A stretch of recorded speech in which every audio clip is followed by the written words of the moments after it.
অমর একুশে বইমেলায় ডাস্টবিন স্থাপন করেছে বৈষম্য বিরোধী ছাত্র আন্দোলন। ডাস্টবিনে লাগানো হয়েছে শেখ হাসিনা ঘৃণা স্তম্ভের ছবি। শনিবার অমর একুশে বইমেলার প্রথম দিনে এই ডাস্টবিনে ময়লা ফেলেছেন প্রধান উপদেষ্টার প্রেস সচিব শফিকুল আলম।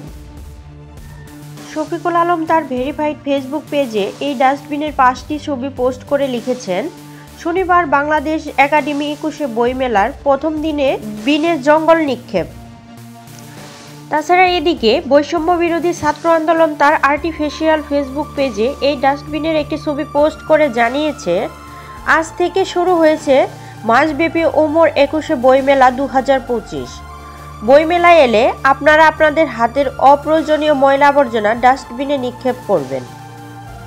বিশেষ করে ময়লা আবর্জনা ডাস্টবিনে ফেলতে ভুলবেন না। মেলার অভ্যন্তরীণ পরিবেশ সুন্দর রাখুন, আবর্জনা মুক্ত থাকুন।